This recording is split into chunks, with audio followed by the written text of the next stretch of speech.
जय हिंद दोस्तों, आज हम लोग देखेंगे एडुटेरिया बीपीएससी का जो वॉल्यूम 2 का बुक है उसका हम लोग प्रैक्टिस सेट 2 देखेंगे। इससे पहले हम लोगों ने 1 तक कंप्लीट कर लिया है। यदि आप 1 नहीं देखे हैं तो प्लेलिस्ट में जाइए, वहाँ पर आपको सारे वीडियो मिल जाएंगे। जो भी आपका जो है बीपीएससी का प्रैक्टिस सेट आएगा तो उसी प्लेलिस्ट में आपको मिल जाएगा। तो चलिए हम लोग इसको शुरू करते हैं और साथ ही साथ आप लोग इसमें जो है अपना स्कोर कमेंट करिएगा। इसमें आपको टोटल 150 प्रश्नों में आप कितना सही कर पा रहे हैं। यदि आप 90 से 100 प्रश्नों को यदि सही कर पा रहे हैं तो आपका स्कोर जो है अच्छा खासा है, क्योंकि आपका एग्ज़ाम में अभी 1 महीने का समय है। तो आप लोग इसको अच्छे से तैयारी करते रहिएगा और इसका जो है स्कोर आप लोग यदि इसका सेट लगाते हैं तो आपका स्कोर जो है आप लोग बढ़ जाएगा, ये मेरी गारंटी है। तो चलिए हम लोग इसको शुरू करते हैं और आपका जो है प्रैक्टिस सेट आज हम लोग 2 देखेंगे। ठीक, चलिए यहाँ से आपका पहला जो प्रश्न है कि निम्नलिखित कथनों में से पुर्तगालियों के विषय में कौन सा कथन असत्य। देखिए यहाँ पर पुर्तगालियों के बारे में कौन सा कथन जो है कि असत्य है। पहला इसमें कथन है कि सर्वप्रथम भारत से व्यापारिक संबंध स्थापित करने वाली यूरोपीय शक्ति पुर्तगाली थे।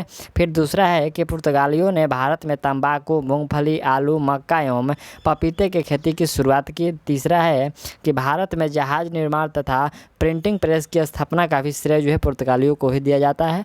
चौथा इसमें हम लोग का है कि भारत में गोथिक स्थापत्य कला का आगमन पुर्तगालियों के माध्यम से हुआ। तो इसमें देखिए कौन सा जो कथन सही है कौन सा गलत है। तो हालांकि देखिए इसमें आपका जो कथन दिया गया है ये चारों कथन बिल्कुल एक्यूरेट यानी कि सही है। आपका चारों कथन जो है पुर्तगालियों के संबंध में बिल्कुल करेक्ट है। ठीक, दूसरा जो हम लोग का प्रश्न है कि ददनी पराठा के संबंध में कौन सा कथन सही है। देखिए यहाँ पर ददनी पराठा, तो ये जो ददनी पराठा का जो संबंध कौन सा सही है, तो यह व्यापारियों द्वारा कारीगरों को दी जाने वाली पूंजीगत सहायता के संबंधित थी। क्या थी? पूंजीगत सहायता के रूप में थी, उसी को ददनी पराठा कहते थे। ठीक, चलिए तीसरा जो प्रश्न हम लोग का है कि भारत छोड़ो आंदोलन के दौरान आज़ाद दस्ता के कार्यों में क्या शामिल नहीं था। तो आज़ाद, देखिए यहाँ पर आज़ाद जो दस्ता के कार्यों में शामिल नहीं था वह है आपका अलोकप्रिय अधिकारियों की हत्या, ये बिल्कुल शामिल नहीं था। ऑप्शन आपका बी जो है इसमें करेक्ट है। चौथा प्रश्न हम लोग का है कि सम्राट यहाँ पर शाह आलम द्वितीय ने ईस्ट इंडिया कंपनी को बंगाल, बिहार तथा उड़ीसा की दीवान कब प्राप्ति की। देखिए यहाँ पर दीवानी जो है कब प्रदान की, तो यह प्रदान किया गया था 12 अगस्त 1965 को। आपको याद रखना है 12 अगस्त 1965 को। और नेक्स्ट प्रश्न यहाँ से हम लोग का 5 नंबर जो प्रश्न है कि किस आयोग ने सर्वप्रथम यह सिफारिश किया कि ज़रूरतमंद लोगों को अकाल के दौरान सहायता प्रदान करना राज्य का कर्तव्य है। यह जो है आपको सर्वप्रथम किसने सिफारिश किया था, तो देखिए यह सिफारिश किया गया था अस्ट्रेची समिति के द्वारा। ठीक, आपको याद रखना है अस्ट्रेची समिति के द्वारा। और यह अस्ट्रेची का जो गठन है कब किया गया था? 1880 ईस्वी में किया गया था। ठीक, आपको याद रखना है लॉर्ड लिटिंग के द्वारा जो है 1880 में अस्ट्रेची समिति का गठन किया गया था। नेक्स्ट प्रश्न है कि तेभाग आंदोलन से प्रभावित क्षेत्रों में शामिल था। क्या शामिल था? देखिए यहाँ पर तेभाग आंदोलन से प्रभावित क्षेत्रों में शामिल था, यानी कि कौन कौन से जो जगह इसमें शामिल था। तो इसमें हम देख लिए, इसमें हमको जो पूर्ण रूप से जो जगह शामिल था आपका यहाँ से बंगाल था और त्रिपुरा। ठीक, आपको तेभाग आंदोलन से है जो आपका बंगाल और त्रिपुरा हो जाएगा। हालांकि देखिए ये जो तेभाग आंदोलन है 1946 से 50 के बीच में लड़ा गया था, यह भी आपको याद रखना है। ठीक, चलिए अगला प्रश्न हम लोग का है कि निम्नलिखित में से किसकी विरोध स्वामी दयानंद सरस्वती के द्वारा नहीं किया गया था। यहाँ पर पूछा गया है कि दयानंद सरस्वती के द्वारा नहीं किया गया था, किसका जो है विरोध। तो आपका राइट आंसर होगा इसमें जो पुनर्जागरण एवं कर्म का जो सिद्धांत है इसका जो है विरोध यहाँ पर पूछा गया कि विरोध जो है दयानंद सरस्वती के द्वारा नहीं किया गया था। ठीक, बाकी जो मूर्ति पूजा हो गया, बहुदेववाद हो गया, फिर आपका जंत्र मंत्र हो गया, तंत्र मंत्र, तो ये सब का जो उन्होंने विरोध किया था। ठीक, चलिए अगला प्रश्न हम लोग का है कि निम्नलिखित में से किसे भारतीय पत्रकारिता का राजकुमार कहते हैं। तो भारतीय पत्रकारिता का राजकुमार कहा जाता है किसको? कृष्णदास पाल को। आपको याद रखना है कृष्णदास पाल को कहा जाता है भारतीय पत्रकारिता का राजकुमार। चलिए नेक्स्ट प्रश्न यहाँ से हम लोग का 9 नंबर जो प्रश्न है कि लॉर्ड डलहौजी की राज्य हड़प के अंतर्गत निम्नलिखित में से सर्वप्रथम किस राज्य का विलय हुआ। तो सबसे पहले जो विलय हुआ था वह 17 राज्य का, आपको याद रखना है 17 राज्य का विलय हुआ। चलिए नेक्स्ट प्रश्न यहाँ से हम लोग का है कि यहाँ पर मोहम्मदन लिटरेटी सोसाइटी की स्थापना किसने की। तो इस सोसाइटी की स्थापना अब्दुल लतीफ़ के द्वारा किया गया था। ठीक, कब किया गया था? तो आपको याद रखना है 1800 63 में किया गया था। ठीक है, आप जो हम इसमें आपको जो एक्यूरेट समय बताते हैं तो आप लोग उसको नोट करते रहिएगा या फिर उसको याद करते रहिएगा। ठीक, चलिए अगला प्रश्न हम लोग का है कि पुस्तक ए नेशन इन मेकिंग किसने लिखी? तो यह जो पुस्तक है लिखा गया था सुरेंद्र नाथ बनर्जी के द्वारा। आप लोग राइट आंसर डी कर लीजिएगा, सुरेंद्र नाथ बनर्जी के द्वारा लिखा गया। और अगला प्रश्न यहाँ से हम लोग का 12 नंबर है कि भाषाई अखबारों पर अंकुश लगाने के लिए ब्रिटिश सरकार ने, यहाँ पर ब्रिटिश सरकार के द्वारा वर्नाकुलर प्रेस एक्ट कब लागू किया गया था? बहुत ही अच्छा प्रश्न है, आपको याद होना चाहिए कि यह वर्नाकुलर जो प्रेस है ये कब लागू किया गया था। पहला ऑप्शन है 1870, 74, 76 और 79। कौन सा होगा? तो देखिए इसमें से चारों में से कोई नहीं होगा। क्या होगा? इन चारों में से कोई नहीं। ये जो वर्नाकुलर प्रेस एक्ट है यह आपको 1878 में लागू किया गया था। ठीक है, आपको याद रखना है वर्नाकुलर प्रेस एक्ट जो है 1878 में लागू किया गया था। ठीक, चलिए अगला प्रश्न है कि किस वर्ष बिहार में प्रथम रेल मार्ग का निर्माण हुआ? यहाँ पर बिहार में प्रथम रेल मार्ग की बात हो रही है, कौन से कब हुआ था? तो आपको याद रखना है ये 1860 से 62 के बीच में हुआ था। ठीक, चलिए अगला प्रश्न हम लोग का है कि मुजफ्फरपुर बम कांड 1908 में किस क्रांतिकारी या क्रांतिकारियों को फांसी दी गई थी? यहाँ पर फांसी दी गई, तो आपको राइट आंसर कौन सा होगा? किसको फांसी दिया गया था? यहाँ पर खुदीराम बोस को फांसी दिया गया था। कब? तो 1908 में। ठीक, मुजफ्फरपुर बम कांड के तहत। अगला प्रश्न यहाँ से हम लोग का है कि किस वर्ष ब्रिटिश सरकार द्वारा समाजवादी पार्टी का प्रतिबंध लगा दिया गया? यहाँ पर समाजवादी पार्टी पर जो है प्रतिबंध लगा दिया गया, किस वर्ष? तो आपको राइट आंसर होगा 1934 में जो है प्रतिबंध लगा दिया गया। और अगला प्रश्न यहाँ से हम लोग का है कि निम्नलिखित में से कौन सा कार्यक्रम असहयोग आंदोलन के रचनात्मक कार्यों में शामिल नहीं था?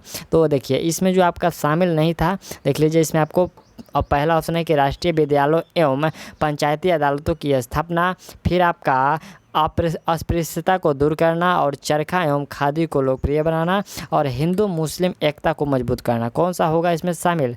तो यहाँ पर पूछा है कि कौन सा शामिल नहीं था, तो यहाँ में इसमें क्या होगा कि उपायुक्त में से कोई नहीं, यानी कि देखिए इसमें से सब शामिल था, यानी कि यहाँ कहाँ होगा?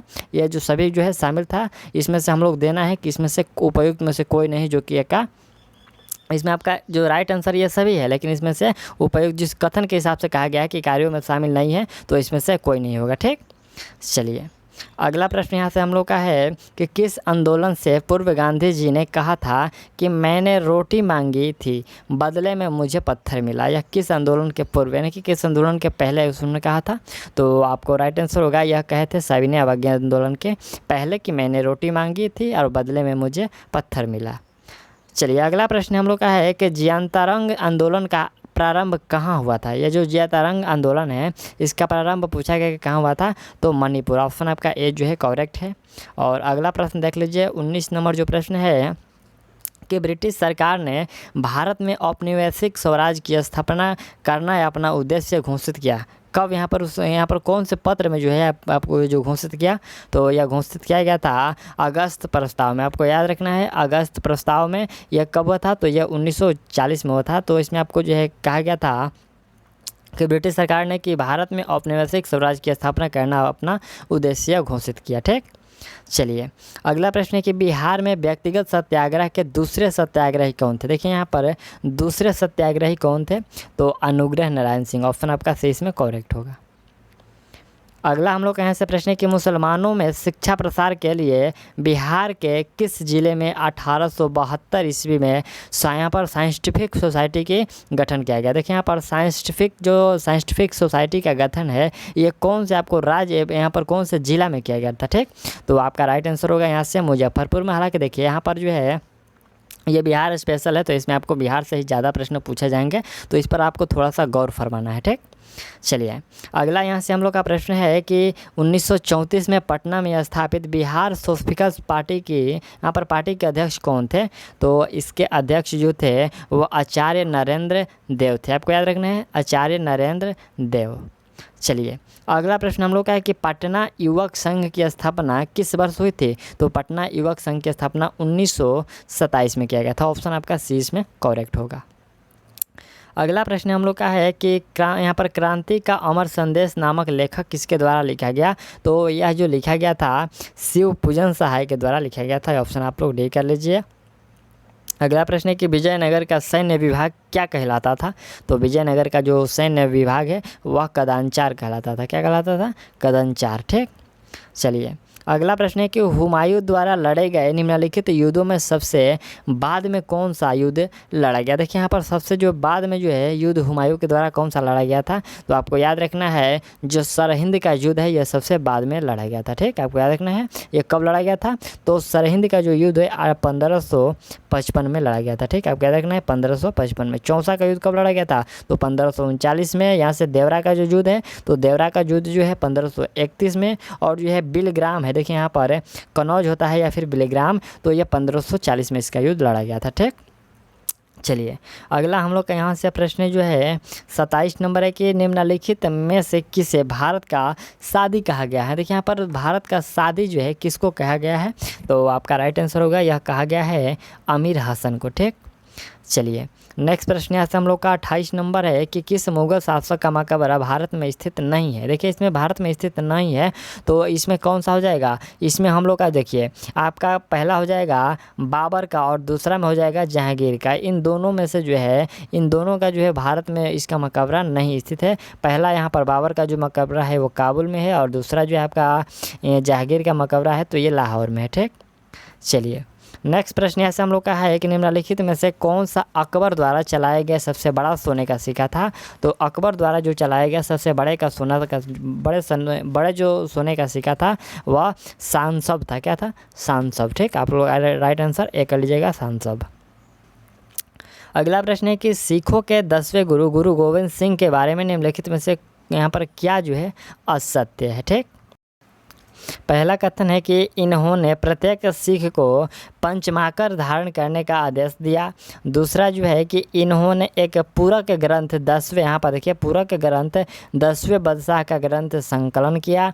तीसरा है कि इन्होंने पाहुल प्रथा का प्रारंभ किया। और चौथा है कि इन्होंने सिखों की अलग विवाह पद्धति लवण पद्धति का जो है प्रारंभ करवाया था। कौन सा इसमें से असत्य है, तो उनके बारे में जो ऑप्शन डी आप देख रहे हैं कि इन्होंने सिखों की अलग विवाह पद्धति लवण पद्धति का जो है प्रारंभ कराया, ये गलत है। बाकी जो 3 है इसमें सही है। ठीक, चलिए अगला प्रश्न हम लोग का है कि रिंग वैदिक कालीन समाज में लंगल, यहाँ पर देखिए लंगल शब्द का प्रयोग किसके लिए किया जाता था, तो लंगल का जो प्रयोग है ये आपको हल के लिए किया जाता था। ठीक, चलिए अगला प्रश्न है कि क्षणिकवाद का संबंध निम्न में से किस धर्म या दर्शन से है, तो क्षणिकवाद का जो संबंध होता है ये बौद्ध से होता है। ठीक, चलिए अगला प्रश्न यहाँ से हम लोग का है कि निम्नलिखित यहाँ पर निम्न में किस हड़प्पाई स्थल से एक उन्नत जल प्रबंधन का जो है साक्ष्य मिला है, तो देखिए जल प्रबंधन का जो साक्ष्य मिला हुआ है यह धौलावीरा से मिला हुआ है। ठीक, यहाँ पर देख लीजिए YouTube channel with over 25 lakh students है कि यहाँ पर एडुटरिया का जो है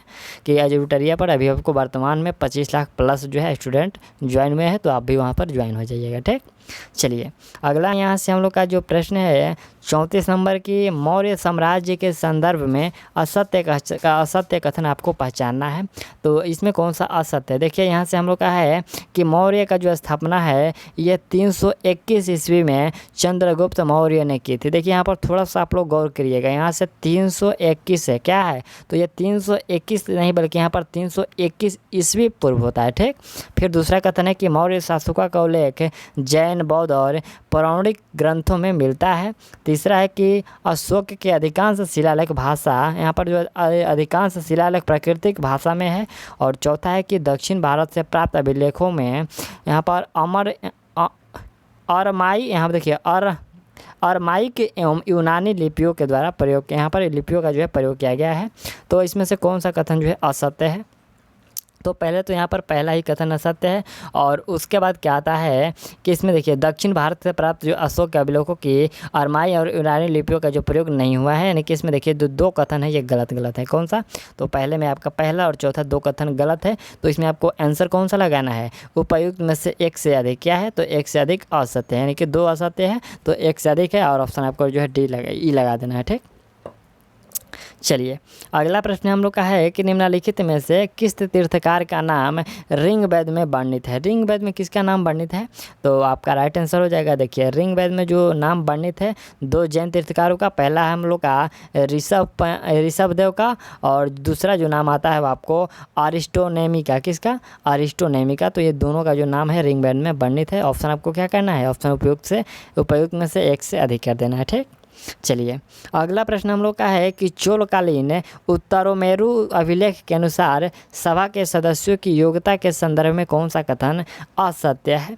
तो इसमें जो कथन आपका असत्य है कि व्यक्ति की आयु 30 से 70 वर्षों के बीच होनी चाहिए, ये कथन जो है बिल्कुल गलत है। यहाँ पर व्यक्ति की आयु जो होनी चाहिए वो 35 से 70 होनी चाहिए। ठीक, चलिए अगला प्रश्न हम लोग का है कि निम्नलिखित में से किसने समुद्रगुप्त को भवन का, यहाँ पर भारत का नेपोलियन कहा है, तो भारत का नेपोलियन किसके द्वारा कहा गया था, विसेंट स्मिथ के द्वारा जो है समुद्रगुप्त को भारत का नेपोलियन का दर्जा दिया गया था।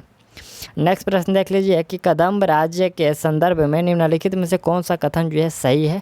पहला कि इसकी स्थापना जो है मयूर शर्मन ने की, दूसरा है कि कदम्ब राजवंश की राजधानी बनवासी थी, और तीसरा है कि यह राजवंश कर्नाटक और कोंकण क्षेत्र में फैला हुआ था। कौन सा इसमें कथन सत्य है, यहाँ पर कौन सा कथन सत्य है, तो इसमें कौन सा कथन, देखिए इसमें से तीनों कथन जो सत्य है और उपयुक्त में से ऑप्शन डी इसमें करेक्ट हो जाएगा। ठीक, चलिए अगला प्रश्न हम लोग का है कि निम्नलिखित कथनों में कौन सा कथन असत्य है। इसमें से आपको असत्य कथन को चुनना है। तो देख लीजिए ऑप्शन आपका डी जो है कि बौद्ध धर्म में संघ की सदस्यता राजा के सेवक, चोर, दास एवं रोगी व्यक्तियों को प्रदान की जाती थी। यह जो कथन असत्य है, यानी कि यह कथन गलत है। ठीक, 40 नंबर जो आपका प्रश्न है, कह रहे हैं कि निम्नलिखित युग्मों में से कौन सा युग्म सही सुमेलित नहीं है। देखिए एक तरफ आपका लेखक है और दूसरी तरफ पुस्तक है, तो देखिए इसमें से 4 दिया गया है और इस तरफ 4 भी पुस्तक भी है, तो कौन सा गलत है। देखिए इसमें गलत जो है कि प्लिनी जो हो जाएगा ये पेरीप्लस ऑफ द इरिथियन सी, तो यह कथन जो है बिल्कुल गलत है। इस पुस्तक जो अभी आप देख रहे हैं ये पुस्तक, तो इसके लेखक अभी जो है अज्ञात है। ये पुस्तक में भी क्या बोला गया है कि अभी इसके लेखक का जो है अज्ञात है। ठीक, तो ऑप्शन आप लोग ये जो है गलत कर लीजिएगा। और बाकी जो 3 है टॉलमी, जैसे कि भारत का भूगोल, कल यहाँ पर कात्यायन जो हो जाएगा ये गर्गी संहिता, और जो अली अहमद हो जाएंगे वो चचनामा से आया, आपको याद कर लेना है। ठीक, चलिए अगला प्रश्न है कि निम्न में से कौन सा अधिकार वाक्य एवं अभिव्यक्ति की स्वतंत्रता के अंतर्गत शामिल है। तो इसके जो अंतर्गत शामिल है वह आपका वाक्य कौन सा हो जाएगा। पहले तो हो जाएगा, यहाँ से देख लीजिएगा, ये कह रहा है कि निम्न में से कौन सा अधिकार जो है वाक्य एवं अभिव्यक्ति की स्वतंत्रता के अंतर्गत शामिल है। तो देखिए अनुच्छेद 19 में उल्लेख है आपका वाक्य और अभिव्यक्ति की स्वतंत्रता, और इसके अंतर्गत जो है 6 प्रकार की स्वतंत्रता दिया गया है। पहला इसमें स्वतंत्रता होता है आपका भाषण की स्वतंत्रता, दूसरा में जो होता है आपका सम्मेलन की स्वतंत्रता जो कि इसमें दिया गया है, फिर तीसरे में आपका होता है संगठन की स्वतंत्रता, फिर चौथा होता है आपका भ्रमण करने की स्वतंत्रता, तो यह भी आपको इसमें दिया गया है। फिर आपका निवास का स्वतंत्रता होता है, यह भी इसमें दिया गया है, और आपको व्यवस्था की जो स्वतंत्रता होता है जो कि 6वां होता है, तो यह भी इसमें आपको दिया गया है। तो इसमें आपका क्या होगा कि उपयुक्त में से 1 से अधिक हो जाएगा। ठीक, ऑप्शन आप लोग इसमें 1 कर लीजिए। चलिए अगला प्रश्न हम लोग का है कि वरीयता अनुक्रम में भारत के मुख्य निर्वाचन आयुक्त का पद निम्नलिखित में से किसके समतुल्य होता है।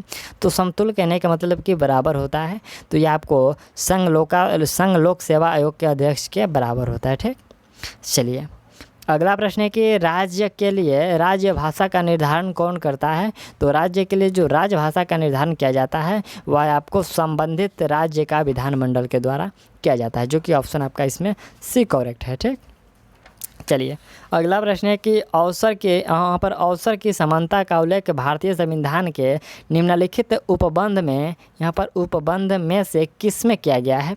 तो यह जो किया गया है आपको मूल अधिकार एवं प्रस्तावना में किया गया है। ठीक, चलिए क्या किया गया है, तो आपको अवसर की समानता। ठीक, चलिए अगला प्रश्न यहाँ से हम लोग का है कि निम्नलिखित में से किसने भारतीय संविधान के अंतर्गत समान नागरिक संहिता का उपबंध शामिल है।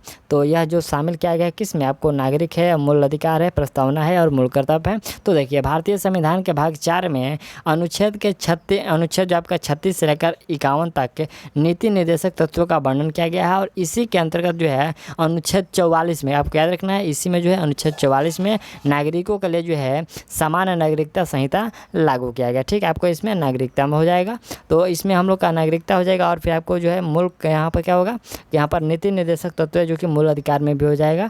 तो इसमें हम लोग को आपको ऑप्शन उपयुक्त में से 1 से अधिक कर लेना है। ठीक, यहाँ से हम लोग का 46 नंबर जो प्रश्न है कि निम्नलिखित में से किस राज्य में विधान परिषद विद्यमान नहीं है। तो देखिए विधान परिषद इसमें से कौन से राज्य में नहीं है विद्यमान, तो इसमें से क्या होगा कि उपायुक्त में से कोई नहीं, सभी में, जैसे कि तेलंगाना हो गया, आंध्र प्रदेश हो गया, कर्नाटक हो गया, महाराष्ट्र हो गया, ये सभी राज्यों में जो है विधान परिषद मौजूद है। ठीक, तो इसमें से क्या होगा कि उपायुक्त में से कोई नहीं हो जाएगा।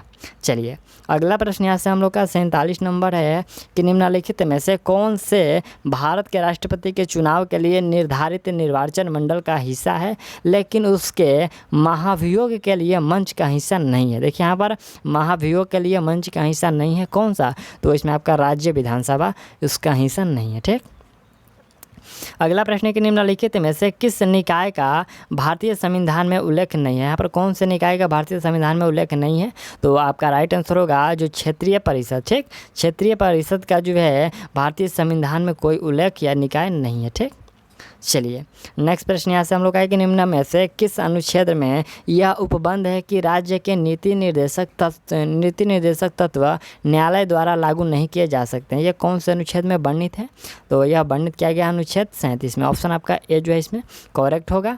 और अगला प्रश्न देख लीजिए 50 नंबर है कि संविधान के किस संशोधन के माध्यम से केंद्र एवं राज्य किसी, यहाँ पर केंद्र एवं किसी राज्य में मंत्री परिषद के आकार को क्रमशः लोकसभा के सदस्यों की कुल संख्या एवं उस राज्य के विधानसभा के सदस्यों की संख्या का 15% जो है समिति कर दी गई है। तो यह आपको कौन से संविधान संशोधन में वर्णित है, तो यह जो वर्णित किया गया है यह आपका 91वें संविधान संशोधन में, जो कि इनमें से कोई नहीं होगा। और यह कब किया गया था, तो 2003 में जो है 91वें संविधान संशोधन किया गया था। ठीक, चलिए अगला यहाँ से हम लोग का प्रश्न है कि उच्च न्यायालय के मुख्य क्षेत्राधिकार निम्नलिखित में से कौन से नहीं है, तो कौन से इसमें से पूछा गया है कि नहीं है, तो आपका जो है परमदेसाई क्षेत्राधिकार इसमें से नहीं होगा। ठीक, अगला प्रश्न है कि किसी राज्य में विधान परिषद के गठन एवं उसकी समिति की जा सकती है।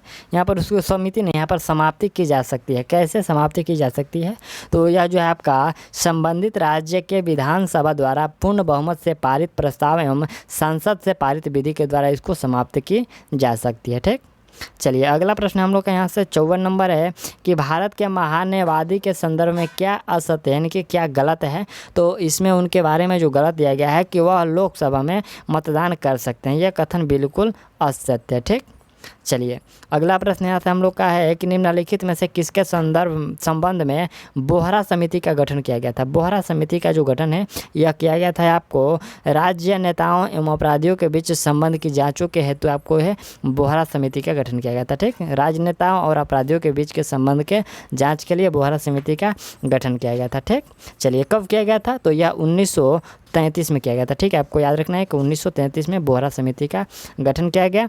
और अगला प्रश्न हम लोग का है कि भारत में वित्तीय आपात की घोषणा कब तक कितनी बार, यहाँ पर अब तक जो है कितनी बार हुई है, तो अब तक हम लोग बात करें कितनी बार हुई है, तो इसमें से क्या होगा कि उपायुक्त में से कोई नहीं। यानी कि देखिए जो वित्तीय आपात है, यहाँ पर देखिए वित्तीय आपात का जो लागू किया गया है ये आपको एक भी बार नहीं किया गया। हालांकि आपका जो है आप राष्ट्रीय आपातकाल जो है घोषित किया गया है 3 बार, आपको याद रखना है। यहाँ पर आप यदि राष्ट्रीय आपातकाल पूछा जाता तो 3 बार कर सकते थे, लेकिन यहाँ पर वित्तीय पूछा गया है तो एक भी नहीं। वित्तीय आपातकाल का जो वर्णन किया गया है ये अनुच्छेद 360 में है, और जो राष्ट्रीय आपातकाल होता है वो आपको 352 के तहत लगाया जाता है, जो कि आपको 1962, 71 और 1975 टोटल 3 बार आपको लगाया जा चुका है। ठीक, चलिए नेक्स्ट प्रश्न है कि निम्न में से कौन सा, यहाँ पर देखिए निम्न में से कौन सा मरुस्थल स्थल अफ्रीकी महादेश से संबंधित नहीं है, तो अफ्रीकी महादेश से इसमें से कौन सा संबंधित नहीं है, आपका राइट आंसर होगा मोजावे जो है ये अफ्रीकी महादेश से संबंधित नहीं है। चलिए अगला प्रश्न है कि निम्नलिखित देशों में से दक्षिण अमेरिका का स्थल अवरुद्ध देश कौन सा है, तो दक्षिण अमेरिका का जो स्थल अवरुद्ध देश है वह आपका यहाँ से बोल्विया हो जाएगा, और उसके बाद यहाँ से आपका पराग्वे हो जाएगा, जो कि ऑप्शन आपका ए और सी प्लस के साथ होगा, तो उपयुक्त में से एक से अधिक कर सकते हैं। ठीक, अगला यहाँ से हम लोग का 58 नंबर जो प्रश्न है कि सूची 1 को सूची 2 के साथ आपको मिलान करना है और नीचे दिए गए कुट की सहायता से आपको सही जो है उत्तर चयन करना है। तो एक तरफ आपको जनजातीय दिया गया और दूसरी तरफ उसका संबंधित क्षेत्र दिया गया, ठीक। तो कौन सा इसमें से सही होगा? तो देखिए इसमें आपका सही जो होगा, इसमें हम लोग का देखिए यहाँ से जो सही यहाँ पर सेमांग, देखिए यहाँ पर हम लोग सबसे पहले सेमांग से लेते हैं। तो ये सेमांग जो संबंधित क्षेत्र है, ये जो सेमांग जनजाति है, तो ये आपको मलेशिया से संबंधित है, ठीक। उसके बाद यहाँ से आपका बुशमैन है। तो बुशमैन कहाँ की है? बुशमैन जो आपकी होती है ये आपको अफ्रीका की है, ठीक। कहाँ की है? अफ्रीका की। और उसके बाद आपको यहाँ से माओरी है, यहाँ पर देखिए माओरी है, तो ये माओरी जो हो जाएगा आपको न्यूजीलैंड से हो जाएगा। और यहाँ पर एस्किमो जो है, तो ये एस्किमो कहाँ से हो जाएगा? ये उत्तरी अफ्रीका से हो जाएगा, सॉरी उत्तरी अमेरिका से हो जाएगा ये एस्किमो, ठीक। तो कुट भाषा में कौन सा हो जाएगा? कुट भाषा में हम लोग यहाँ से देख लीजिए ऑप्शन आपका जो है कुट भाषा में डी वाला बिल्कुल सही है, ठीक। अगला यहाँ से हम लोग के निम्न में कौन से जल संधि इंग्लिश चैनल और उत्तरी सागर को आपस में जोड़ती है? देखिए इंग्लिश चैनल और उत्तरी सागर को आपस में जोड़ती है, तो वह जोड़ा जाता है आपको डोबर जल संधि के द्वारा, ठीक। आपको याद रखना है डोबर जल संधि के द्वारा। और अगला प्रश्न हम लोग का है कि निम्न में से कौन सा देश विश्व में सर्वाधिक नारियल उत्पादन करता है? देखिए यहाँ पर विश्व में सबसे नारियल उत्पादन कौन से देश में होता है? तो आपका राइट आंसर होगा इंडोनेशिया में सबसे अधिक होता है, ठीक। चलिए अगला, और हम लोग भारत की बात करें तो हम लोग का जो भारत का स्थान है नारियल उत्पादन में, तो वह तीसरे स्थान पर है, ठीक। कौन सा स्थान पर? तीसरे स्थान पर। अगला प्रश्न है कि निम्न में किस जिला में बूढ़ी गंडक नदी की लंबाई सबसे अधिक है? तो बूढ़ी गंडक की जो लंबाई सबसे अधिक है वह कौन से में? आपको यहाँ पर पश्चिम चंपारण में, ठीक। आपको याद रखना है पश्चिमी चंपारण में सबसे अधिक है। और अगला प्रश्न देख लीजिए 62 नंबर है कि निम्न में से किस जिला की सीमा रेखा की लंबाई पश्चिम बंगाल से सबसे कम स्पर्श करती है? तो देखिए सबसे पश्चिम बंगाल से सबसे कम जो स्पर्श करती है कौन सा जिला है? तो वह आपका पूर्णिया है, ठीक। चलिए अगला प्रश्न यहाँ से हम लोग का है कि निम्नलिखित में से किस राज्य में सर्वाधिक पाइराइट्स पाए जाते हैं? तो सर्वाधिक जो पाइराइट्स है यह है आपको बिहार में पाए जाते हैं, ठीक। अगला प्रश्न हम लोग का है कि 2011 की जनगणना के अनुसार बिहार में सर्वाधिक लिंग अनुपात किस ज़िले में है? तो सर्वाधिक जो लिंग अनुपात वाला ज़िला की हम लोग बात करें तो वह आपका गोपालगंज ज़िला है, ठीक। बहुत से बच्चों गोपालगंज से होंगे, तो जो भी गोपालगंज से होंगे आप लोग कमेंट कर दीजिएगा, क्योंकि वहाँ पर जो आपका लिंग अनुपात है सबसे अधिक है, ठीक। चलिए अगला प्रश्न हम लोग का है कि निम्न में से किस ज़िले में गंगा नदी की लंबाई सबसे कम है? तो गंगा नदी की जो है सबसे लंबाई आपका कम है, वह हो जाएगा समस्तीपुर में, ठीक। चलिए अगला प्रश्न हम लोग का है कि भारत वन रिपोर्ट 2021 के अनुसार वर्ष 2019 की तुलना में वनावरण में वृद्धि हुई है कितना? तो देखिए इसमें जो वृद्धि हुआ है 2019 की तुलना में 21 में, तो वह वृद्धि आपको हुआ है 1540 वर्ग किलोमीटर में यह वृद्धि किया गया है, ठीक। अगला प्रश्न देख लीजिए कि निम्न में से कौन सा क्षेत्र भारत के उच्च तीव्रता वाले भूकंपीय क्षेत्र जोन 5 में सम्मिलित है? तो देखिए जोन 5 में जो आपका सम्मिलित है वो कौन कौन सा है? तो इसमें क्या होता है कि देखिए इसमें कौन कौन से आपको अंडमान निकोबार द्वीप समूह होता है, यहाँ पर अंडमान नहीं दिया गया है लेकिन अंडमान निकोबार होता है। उसके बाद आपको जम्मू कश्मीर होता है, ठीक। जम्मू कश्मीर के बाद लद्दाख का भी होता है। लद्दाख के बाद आपका जो कच्छ का रण है, देखिए यहाँ से आपका जो कच्छ का रण है, उत्तराखंड है, ये सभी जो होते हैं ये उच्च तीव्रता वाले हैं। तो इसमें से उपयोग में से एक से अधिक कर लीजिएगा, ठीक। चलिए अगला प्रश्न हम लोग का है कि पालकोंडा पर्वत निम्न में से किस राज्य में अवस्थित है? तो पालकोंडा आपको याद रखना ये आंध्र प्रदेश में अवस्थित है। चलिए अगला प्रश्न हम लोग का है कि कोलदाम परियोजना निम्न में से किस नदी पर स्थित है? तो बहुत ही अच्छा प्रश्न है कि जो कोलदाम परियोजना है ये आपको सतलज नदी पर स्थित है, ठीक। चलिए अगला प्रश्न यहाँ से हम लोग का 70 नंबर है कि भारत का सबसे लंबी राष्ट्रीय राजमार्ग कौन से है? तो सबसे लंबी जो आपका है वो राष्ट्रीय जल, यहाँ पर कौन सा जल मार्ग, राजमार्ग नहीं है, हम लोग का जल मार्ग है। तो सबसे जो है आपका जो प्रथम है वो आपका जल मार्ग सबसे लंबा है, ठीक।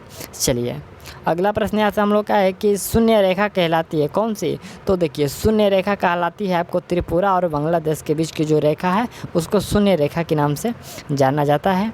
अगला प्रश्न है कि निम्न में से किस राज्य या फिर किस राज्यों से होकर भारतीय मानक समय के जो है ये महोत्तर नहीं गुजरती है। यहाँ पर देखिए नहीं गुजरती है, कौन से राज्यों से होकर, तो आपका राइट आंसर होगा झारखंड से होकर बिल्कुल नहीं गुजरती है। ठीक, कौन कौन से राज्यों से होकर गुजरती है, तो एक होता है उत्तर प्रदेश, मध्य प्रदेश, छत्तीसगढ़, उड़ीसा और आंध्र प्रदेश। इन 5 राज्यों से होकर जो है गुजरती है। ठीक, अगला प्रश्न हम लोग का है कि यहाँ पर देखिए गरजता चालीसा, प्रचंड पचासा और चिखता सांड क्या है, तो ये सभी जो देखिए यहाँ पर 3 नाम दिया गया। ठीक है, यहाँ पर गरजता चालीसा, प्रचंड पचासा और जो है चिखता सांडा, यहाँ पर सांठा है, तो यह जो है क्या है ये सभी, तो आपका राइट आंसर होगा ये सभी जो है पछुआ पौने हैं। ठीक, क्या है, पछुआ पौने हैं। अगला प्रश्न हम लोग का है कि अंडमान निकोबार द्वीप समूह की सबसे ऊंची चोटी किस भाग में स्थित है, तो सबसे ऊंची जो चोटी है वो आपको उत्तरी अंडमान में स्थित है। ठीक, ऑप्शन आपका ये करेक्ट होगा। और अगला प्रश्न है कि अर्जुना द्वीप स्थित है, ये अर्जुना द्वीप कहाँ पर है जी, तो आपको यह गोवा के तट पर है। ठीक, अगला प्रश्न हम लोग का 76 नंबर है कि देखिए अल्प विकसित अर्थव्यवस्था की विशेषता निम्न में से कौन सी है, तो पहला है कि प्रति व्यक्ति निम्न आय होगा, दूसरा है कि निम्न आश्रितता अनुपात होगा, और यहाँ पर पूंजी निर्माण की ऊंची दर होगी, और प्राथमिक क्षेत्र में अधिक कार्यबल। कौन सा इसमें आपका जो है विशेषता सही है, यहाँ पर विशेषता जो निम्नलिखित में से कौन सी होगी, तो आपका राइट आंसर कौन सा होगा, इसमें देख लीजिए। इसमें आपका क्या होगा कि प्रति व्यक्ति जो है निम्न आय होगा, और उसके बाद जो है प्राथमिक क्षेत्र में अधिक कार्यबल होगा। ये जो 2 कथन है बिल्कुल सही है। ठीक, चलिए अगला प्रश्न यहाँ से हम लोग का 77 नंबर है कि भारतीय जनजाति सहकारी विपणन विभाग, यहाँ पर विपणन विकास परिसंघ का गठन कब किया गया था, तो इसका गठन 1987 में किया गया था। ठीक, अगला प्रश्न हम लोग का है कि भारत के औद्योगिक उत्पादन सूचकांक में निम्न में से कौन सी गतिविधि शामिल नहीं है, तो इसमें जो गतिविधि शामिल नहीं है कि ये निर्माण का जो गतिविधि इसमें से शामिल नहीं होता है। प्रश्न है कि भारत के औद्योगिक उत्पादन सूचकांक में निम्नलिखित में से कौन सी गतिविधि शामिल नहीं है, तो निर्माण का जो शामिल नहीं होता है।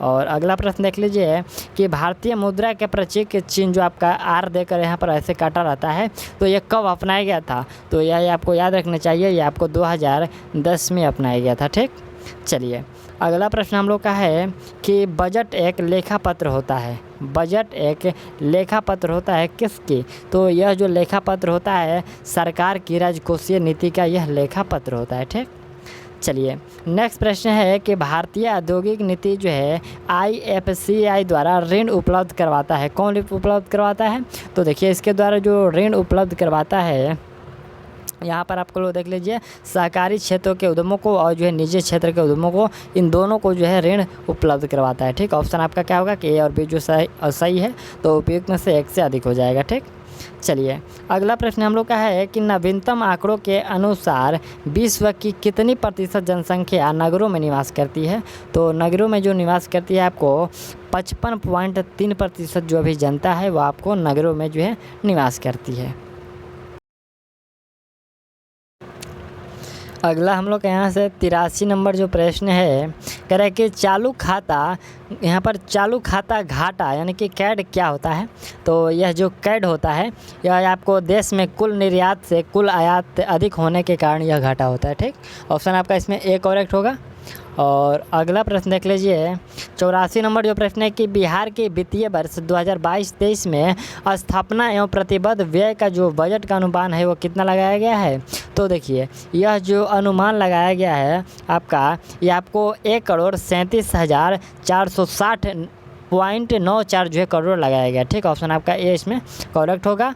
और अगला प्रश्न देखिए कि कौन सा देश अप्रैल-नवंबर 2021 में भारत के लिए शीर्ष आयात स्रोत, यहाँ पर देखिए शीर्ष आयात स्रोत था, तो यहाँ शीर्ष आयात स्रोत था, तो कौन सा देश हो जाएगा आपका, तो इसमें आप लोग का राइट आंसर कौन सा होगा, इसमें जो आपका राइट आंसर होगा वह चीन हो जाएगा। ठीक, चलिए अगला प्रश्न हम लोग यहाँ से हम लोग का तो यह हो गया है। और अगला देख लीजिए यहाँ से हम लोग का 86 नंबर जो प्रश्न है कह रहा है कि केंद्रीय सरकार के द्वारा राज्य तथा स्थानीय निकायों को पूंजीगत परिसंपत्ति के विकास के लिए दिया गया अनुदान केंद्रीय बजट में किसके अंतर्गत जो है वर्गीकृत किया जाता है, तो यह वर्गीकृत किसके द्वारा, यहाँ पर किसके अंतर्गत, तो यह जो है राजस्व व्यय के अंतर्गत इसको वर्गीकृत यानी कि बांटा जाता है। ठीक, चलिए अगला प्रश्न है कि किस रंग के प्रकाश का प्रकीर्णन सबसे अधिक होता है। तो सबसे अधिक जो प्रकीर्णन होता है वो आपका बैंगनी का होता है और कम जो होता है वो लाल का होता है। तो इसमें ऑप्शन आपको डी करेक्ट होगा। और अगला प्रश्न हम लोग का है कि दाब बढ़ने पर क्वथनांक पर क्या प्रभाव पड़ता है। तो देखिए दाब बढ़ने पर जो क्वथनांक होता है वो बढ़ता है। अगला प्रश्न है कि शुष्क सेल में कैथोड के रूप में क्या प्रयोग किया जाता है। तो कैथोड के रूप में जो प्रयोग किया जाता है आपको कार्बन का प्रयोग किया जाता है। और अगला प्रश्न है कि निकट दृष्टि दोष के संबंध में क्या सत्य है। तो इसमें जो सत्य है निकट दृष्टि दोष में कि देखिए यहाँ पर क्या होता है कि लेंस की गोलाई बढ़ जाती है, फिर आपको लेंस की फोकस दूरी घट जाती है, लेंस की क्षमता बढ़ जाती है और लेंस की जो क्षमता घट जाती है या फिर प्रयुक्त में से एक से अधिक। तो देखिए हम लोग बात करते हैं तो निकट दृष्टि दोष जो है आमतौर पर तब होता है जब नेत्र गोलक सामान्य से अधिक लंबा होता है। क्या हो जाता है कि लेंस की जो लंबाई होता है वो आपको बढ़ जाता है। ऑप्शन ए इसमें बिल्कुल सही है। फिर है यहाँ पर कि कॉर्निया बहुत अधिक घुमावदार हो जाती है और प्रकाश रेटिना पर सटीक रूप से केंद्रित होने के बजाय प्रकाश रेटिना के सामने केंद्रित होती है और जिसके परिणाम स्वरूप दूर की जो है वस्तुएं धुंधला दिखाई देती है। ठीक, तो यहाँ पर उपयोग में से एक से अधिक जो है सही हो जाएगा। चलिए अगला प्रश्न हम लोग देखते हैं। यहाँ से 91 नंबर जो प्रश्न है आपका प्रश्न है कि चुंबकीय फ्लक्स मात्रक क्या होता है। देखिए यहाँ पर चुंबकीय फ्लक्स का मात्रक क्या होता है। तो इसका जो वेबर होता है। ठीक, चलिए अगला प्रश्न हम लोग का है कि 50 डिग्री सेल्सियस कितने फ़ारेनहाइट के बराबर होता है। तो यह जो होता है आपको 122 डिग्री, यहाँ पर 122 डिग्री एफ के बराबर होता है। ठीक, चलिए अगला प्रश्न देख लीजिए कि निम्नलिखित में से कौन सा युग्म सुमिलित है। देखिए यहाँ पर सुमिलित सही सुमिलित कौन सा है। तो आपका राइट आंसर होगा ये जो हींग होता है ये जड़ से, ये बिल्कुल सही सुमिलित है। ठीक, ये जो रबर होता है तो ये रबर आपको ताना से हो जाएगा, इसमें नहीं दिया गया है, रबर ताना से होता है। और जो कुनैन प्राप्त होता है ये कुनैन जो होता है ये सिनकोना के छाल से प्राप्त होता है। और अफीम जो होता है तो ये आपको फल होता है। ठीक, क्या होता है अधपके फलों के दूध से होता है ये जो अफीम प्राप्त होता है। 94 नंबर प्रश्न हम लोग का है कि प्रोटीन संश्लेषण में निम्न कोशिकांगों में, यहाँ पर निम्न कोशिकांगों में से किसकी भूमिका सबसे अधिक महत्वपूर्ण होती है। तो भूमिका जो सबसे अधिक महत्वपूर्ण होता है आपको अंतःद्रवी जालिका और राइबोसोम की भूमिका जो है आपको महत्वपूर्ण होती है। ठीक, अगला प्रश्न है कि किस जीव में यहाँ पर बाह्य कंकाल तंत्र नहीं पाया जाता है। तो बाह्य कंकाल तंत्र किस में नहीं पाया जाता है। पक्षी में जो होता है कि बाह्य कंकाल तंत्र नहीं पाया जाता है। अगला प्रश्न देख लीजिए 96 नंबर हम लोग का प्रश्न है कि निम्न में से कौन सा पदार्थ बारूद में सर्वाधिक मात्रा में पाया जाता है। ठीक, तो देखिए बारूद में सर्वाधिक मात्रा में पोटेशियम नाइट्रेट पाया जाता है। ठीक, आपको याद रखना है बारूद में क्या होता है कि अधिक मात्रा में जो पोटेशियम नाइट्रेट लगभग इसमें 70 से 75% पाया जाता है। अगला प्रश्न हम लोग का है कि पोलियो का वायरस शरीर में प्रवेश करता है कैसे। तो यह जो प्रवेश करता है दूषित भोजन तथा जल से प्रवेश करता है पोलियो वाला वायरस। ठीक, चलिए अगला प्रश्न हम लोग का है कि हवाई अड्डों पर विमान चालकों को संकेत देने के लिए किस गैस का प्रयोग किया जाता है। तो इसमें जो गैस होता है नियॉन का प्रयोग किया जाता है। अगला प्रश्न देख लीजिए। प्रश्न है कि किस रासायनिक पदार्थ का नाम ऑयल ऑफ यहाँ पर देखिए ऑयल ऑफ विट्रॉल है। तो ऑयल ऑफ विट्रॉल किसको कहते हैं, सल्फ्यूरिक अम्ल को कहते हैं। इसका रासायनिक सूत्र क्या होता है H2SO4 होता है। ठीक, चलिए अगला प्रश्न हम लोग का है कि फिटकिरी में हाइड्रोजन के कितने परमाणु पाए जाते हैं। देखिए बहुत ही अच्छा प्रश्न है कि फिटकिरी में जो होता है वो हाइड्रोजन के कितने परमाणु पाए जाते हैं। तो आपको याद रखना इसमें हाइड्रोजन के 48 परमाणु पाए जाते हैं। ठीक, चलिए अगला प्रश्न 101 नंबर हम लोग का है कि वनस्पतियों को पराबैंगनी किरणों के दुष्प्रभाव से बचाने वाला वर्णक का नाम क्या है। तो उस वर्णक का नाम है लाइकोपिन। ठीक, चलिए अगला प्रश्न हम लोग का है कि डीएनए निम्न में से किस में पाया जाता है। तो डीएनए इसमें पूछा गया किस में। तो केंद्रक और माइटोकॉन्ड्रिया में जो है डीएनए पाया जाता है, जो कि ऑप्शन आपका इसमें से उपयुक्त में से ई होगा, जो कि उपयुक्त में से एक से अधिक हो जाएगा। ठीक, चलिए अगला प्रश्न हम लोग का है कि निम्न में से किस शैवाल का प्रयोग आयोडीन बनाने में होता है। तो आयोडीन बनाने में यहाँ पर फ्यूकस नामक शैवाल का प्रयोग किया जाता है। ठीक, अगला यहाँ से हम लोग का 104 नंबर प्रश्न है कि निम्न में से किसे वनस्पति जगत का एम्फीबिया वर्ग कहा जाता है। तो देखिए वनस्पति वर्ग का एम्फीबिया आपको ब्रायोफाइटा को कहते हैं। ठीक, चलिए अगला प्रश्न है कि किस हार्मोन को फूल खिलने वाला हार्मोन कहा जाता है। तो फूल खिलने वाला हार्मोन कहते हैं हम लोग फ्लोरोजेंस को। आपको याद रखना है फ्लोरोजेंस को यहाँ पर फूल खिलने वाला हार्मोन कहते हैं। ठीक, अगला प्रश्न हम लोग का है कि BMD परीक्षण किसकी पहचान के लिए किया जाता है? तो इसका जो परीक्षण है ऑस्टियोपोरोसिस, आपको याद रखना है, ऑस्टियोपोरोसिस को जो है ज्ञात करने के लिए यानी कि पहचानने के लिए BMD परीक्षण प्रयोग किया जाता है। ठीक, चलिए अगला प्रश्न हम लोग का है कि केंचुआ में कितने जोड़ी हृदय होता है? तो देखिए केंचुआ में जो हृदय होता है आपको 5 जोड़ी हृदय होता है। ठीक, चलिए अगला प्रश्न देख लेते हैं। यहाँ से हम लोग का 108 नंबर है कि जो लोग 4000 मीटर की अधिक ऊंचाई पर रहते हैं उनके RBC की मात्रा में क्या परिवर्तन होता है? तो देखिए जो लोग 4000 की ऊंचाई पर होते हैं उसका जो RBC का जो मात्रा होता है वो बढ़ जाता है। ऑप्शन आपका ए इसमें करेक्ट होगा। ठीक, अगला यहाँ से हम लोग का 109 नंबर प्रश्न है कि रक्त बिंबाणु का जीवन काल कितने दिनों का होता है? तो देखिए रक्त जो बिंबाणु होता है इसका जीवन काल 3 से 5 दिन का होता है और जो RBC होता है उसका 20 से 120 दिन और जो WBC होता है उसका 2 से 4 दिन का जीवन काल होता है। चलिए अगला प्रश्न हम लोग का है कि अग्राशय की गामा कोशिका से कौन सा हार्मोन स्रावित होता है? तो इससे जो स्रावित होता है आपको सोमेस्टोस्टेटिन। देखिए आपको सोमेस्टोस्टेटिन जो होता है यह जो अग्राशय की गामा कोशिका से स्रावित होता है। ठीक, चलिए अगला 111 नंबर प्रश्न है कि हाल ही में किस राज्य के प्रसिद्ध सफ़ेद प्याज और वाड़ा कोलम चावल को GI टैग प्रदान किया गया है? तो यह GI टैग प्रदान किया गया है महाराष्ट्र को। ठीक, चलिए अगला प्रश्न हम लोग का है कि टाइम हायर एजुकेशन द्वारा जारी वर्ल्ड यूनिवर्सिटी रैंकिंग 2022 में किस यूनिवर्सिटी को प्रथम स्थान प्राप्त हुआ है? तो प्रथम स्थान जो प्राप्त हुआ है ऑक्सफोर्ड यूनिवर्सिटी को प्रथम स्थान प्राप्त हुआ है। ठीक, चलिए ये ऑक्सफोर्ड ऑक्सफोर्ड यूनिवर्सिटी कहाँ पर है? तो ये यूनाइटेड किंगडम में है। चलिए अगला प्रश्न हम लोग का है कि निम्नलिखित में से कौन कोविड-19 के खिलाफ भारत का पहला स्वदेशी रूप से विकसित RBC प्रोटीन उप इकाई वैक्सीन है? तो वह वैक्सीन कौन सी है? आपको कार्बोवैक्सी है। कौन सी है? कार्बोवैक्सक, यहाँ पर कार्बोवैक्सक। अगला प्रश्न देख लीजिए कि भारतीय निर्वाचन आयोग ने सभी मतदान केंद्रों को की डिजिटल मैपिंग के लिए किस ऐप को लॉन्च किया है? तो यहाँ पर जो लॉन्च किया गया है गरुड़ ऐप को लॉन्च किया गया है। ठीक, चलिए अगला प्रश्न देख लीजिए 115 नंबर प्रश्न क्या कह रहा है कि केंद्रीय बजट 2022-23 के अनुसार 2022-23 में राजस्व घाटा अनुमानित किया गया है। कितना घाटा अनुमानित किया गया है?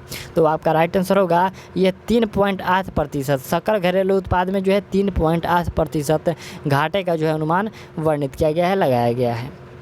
अगला प्रश्न हम लोग का है कि दिव्यांग व्यक्तियों के अधिकारों और कल्याण को बढ़ावा देने के लिए किस बैंक ने दिव्यांग कर्मचारी के लिए एक ऐप लॉन्च किया है?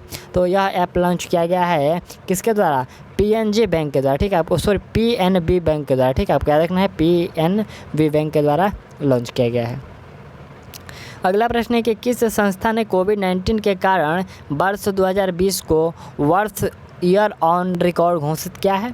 तो यह रिकॉर्ड घोषित किया गया है विश्व पर्यटन संगठन को। ठीक, चलिए अगला प्रश्न हम लोग का है 118 नंबर है कि हाल ही में किस भारतीय मूल के व्यक्ति को नासा द्वारा कार्यकारी प्रमुख बनाया गया है?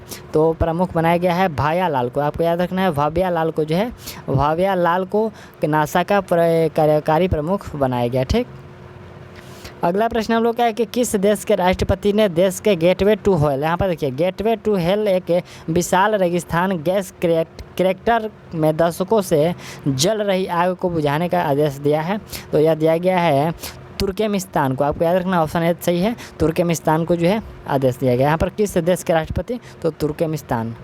चलिए अगला प्रश्न है कि निम्नलिखित में से किस देश ने पहली बार अंतरिक्ष में सैन्य अभ्यास एस्टर एक्स का आयोजन किया? तो एस्टर एक्स का जो आयोजन किया गया है यह फ्रांस के द्वारा किया गया है। अगला प्रश्न हम लोग का है कि जनवरी 2022 में किस देश ने बाल विवाह को अवैध बना दिया? देखिए यहाँ पर बाल विवाह को अवैध बना दिया, तो यह फिलीपींस के द्वारा जो है बाल विवाह को अवैध बना दिया गया।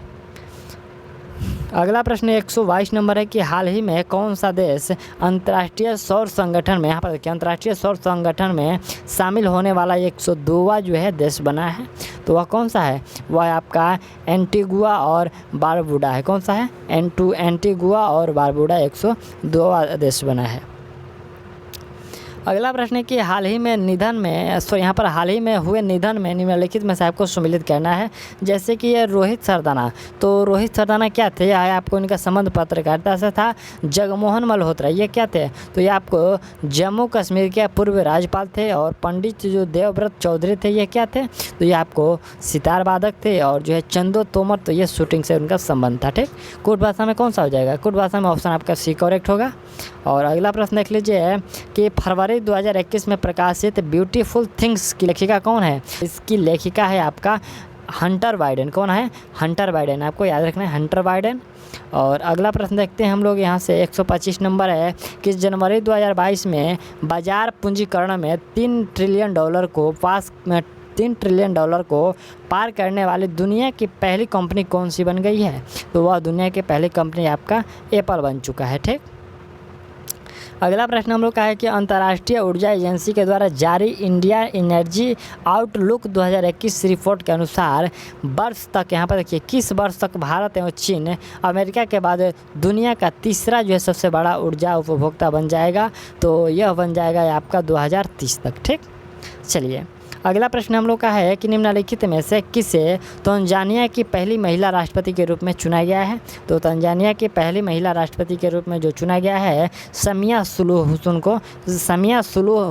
हसन को जो है चुना गया है। ठीक, चलिए अगला प्रश्न हम लोग का है कि हाल ही में वैज्ञानिकों ने किस ग्रह पर पहली बार एक्स किरणों के उत्सर्जन की खोज की है, तो एक्स किरणों का उत्सर्जन का जो खोज है वो अरुण पर किया गया है। ठीक, अगला प्रश्न हम लोग का है कि अप्रैल 2021 में फैक्ट समूह से संबंधित विद्रोहियों से लड़ते हुए किस अफ्रीकी देश के राष्ट्रपति यहाँ पर इदरिस डेबी की मृत्यु हो गई है, तो यह कौन से देश के जो है राष्ट्रपति थे, तो आपका राइट आंसर होगा यह चाड, आपको याद रखना है ये चाड का जो है राष्ट्रपति थे। ठीक, चलिए अगला प्रश्न यहाँ से हम लोग का है कि विंबलडन टेनिस टूर्नामेंट 2021 में महिला एकल का विजेता कौन रही है, तो महिला एकल का जो विजेता रही है वो कैरोलिना प्लिस्कोवा, आपको याद रखना है कैरोलिना प्लिस्कोवा जो है विजेता रही है, यहाँ पर उप विजेता रही है। ठीक, अगला प्रश्न हम लोग का है कि हाल ही में किन दो देशों के बीच वायुसेना के बीच जो है एक्स डेजर्ट यहाँ पर किनाइट 21 युद्ध अभ्यास का आयोजन किया गया है, तो यह जो आयोजन किया गया है आपको भारत और फ्रांस के बीच किया गया है। ठीक, अगला प्रश्न हम लोग का 132 नंबर जो प्रश्न है, यह प्रश्न क्या कह रहा है, प्रश्न है कि निम्नलिखित में से किस व्यक्ति को डॉक्टर APJ अब्दुल कलाम वैज्ञानिक पुरस्कार 2021 से सम्मानित किया गया है, तो यह पुरस्कार दिया गया है अमित केसरवानी को। ठीक, ऑप्शन आपका जो है सी सही है, ये APJ अब्दुल कलाम किसको दिया गया है, तो अमित केसरवानी को। ठीक, अगला यहाँ से हम लोग का 133 नंबर प्रश्न है कि किस मंत्रालय के द्वारा हाल ही में ग्लोबल बायो इंडिया 2021 का आयोजन किया गया। देखिए यहाँ पर ग्लोबल बायो इंडिया 2021 का आयोजन जो किया गया है, तो यह किया गया है आपका विज्ञान एवं प्रौद्योगिकी मंत्रालय के द्वारा। ठीक, चलिए अगला प्रश्न है कि यहाँ पर बजट में घोषित प्रधानमंत्री आत्मनिर्भर स्वच्छ भारत योजना के तहत आवंटित राशि है, कितना राशि आवंटित किया गया है, तो इसके तहत जो है आपका यहाँ पर देखिए 64,180 जो करोड़ राशि जो है आवंटित किया गया। ठीक, आपको याद रखना है 64,180 करोड़ राशि आवंटित की गई है, ऑप्शन ए सही है। और अगला प्रश्न हम लोग का 35 नंबर जो प्रश्न है, प्रश्न है कि जुलाई 2021 में आयोजित कोपा अमेरिका 2021 फुटबॉल टूर्नामेंट का खिताब किस देश ने जीता है, तो यह जीता गया है अर्जेंटीना के द्वारा। ठीक, ऑप्शन आपका सी जो है इसमें बिल्कुल सही है। और अगला प्रश्न देख लीजिए यहाँ से 136 नंबर है कि भारत का पहला विरासत संस्थान किस शहर में स्थापित करने की घोषणा की गई है, तो यह जो है स्थापित करने का घोषणा किया गया है नोएडा में। ठीक, चलिए अगला प्रश्न है कि बिहार में वर्तमान में कितनी लघु जल विद्युत परियोजनाएं चल रही है, तो बिहार में जो है 13 लघु जो है जल विद्युत परियोजनाएं चल रही है। अगला प्रश्न है कि बिहार आर्थिक सर्वेक्षण 2021-22 के अनुसार 2021 में राज्य में जो है 11-12 के स्थिति मूल्य पर प्रति व्यक्ति जो है सकल राज्य घरेलू उत्पाद कितना था, तो यह जो था उस समय वह आपको 34,314 था। ठीक है, आपका रखना है 34,314 था। अगला प्रश्न हम लोग का है कि वित्तीय वर्ष 2022-23 में बिहार राज्य का कुल राजस्व व्यय कितना अनुमानित है। तो कुल जो राजस्व अनुमानित आपको किया गया है, यह किया गया है 1,91,966.67 यहाँ पर 6-7 करोड़ रुपए जो है आवंटित किया गया, अनुमानित किया गया। ऑप्शन आपका जो है डी सही है। और अगला प्रश्न देख लीजिए 140 नंबर है कि Dada Saheb Phalke international film festival award 2021 में किसे सर्वश्रेष्ठ अभिनेता का पुरस्कार दिया गया है। तो यह दिया गया है आपका अक्षय कुमार को। ठीक, ऑप्शन आपका सी इसमें करेक्ट है। और अगला प्रश्न देख लीजिए, यहाँ से आपका 141 नंबर से है। तो ये मैथ का प्रश्न शुरू होता है, आप लोग इसको सॉल्व करिए और मैं आपका आंसर इसका बता दे रहा हूँ। ठीक, यहाँ पर ऑप्शन 141 का ऑप्शन डी हो जाएगा 18,004 रुपया। और यहाँ से हम लोग का 142 का राइट आंसर आपका ऑप्शन सी होगा। फिर आप लोग देख लीजिए यहाँ से 143 नंबर देख लीजिए। आप लोग इसको बनाने की कोशिश करिएगा, यदि इसका प्रश्न फंसे तो मैं आपको जो है टेलीग्राम पर इसका जो है PDF आपको जो है सॉल्यूशन के रूप में दे दूंगा, तो आप लोग टेलीग्राम भी ज्वाइन कर लीजिएगा। वीडियो के डिस्क्रिप्शन में टेलीग्राम का लिंक है। और 143 का राइट आंसर आपका 19% हो जाएगा। ठीक, चलिए 144 का राइट आंसर आपको 15% होगा। और 145 का देख लीजिए, आपका 145 का राइट आंसर 12/5 हो जाएगा। और 146 है, तो 146 का राइट आंसर आपका जो है 16,000 रुपया होगा। ठीक, चलिए 47 का राइट आंसर क्या होगा। 47 का राइट आंसर 6:4:3 होगा। और फिर आपका यहाँ से 148 है, तो 148 का राइट आंसर क्या होगा, यहाँ से 4 होगा। ठीक, चलिए अगला 149 है, तो 149 का आपको 214 होगा। और अगला प्रश्न देख लीजिए, यहाँ से आपका 50 नंबर है 100, हम लोग का ये अंतिम प्रश्न है, तो इसका राइट आंसर आपका 60 हो जाएगा। ठीक, तो हम लोगों ने इसमें आपको 150 प्रश्न कंप्लीट कर लिए। और यदि आपको किसी भी प्रश्न में डाउट हो तो आप लोग कमेंट करिएगा, और आप लोग इसमें कमेंट कर दीजिए कि इसमें आपका कितना स्कोर कर पाए हैं। या 90-100 आप लोग कर पाए होंगे तो आपका अच्छा खासा स्कोर है। और चलिए मिलते हैं हम लोग अगले सेट प्रैक्टिस 3 में, तब तक के लिए थैंक्स और ऑल दी बेस्ट।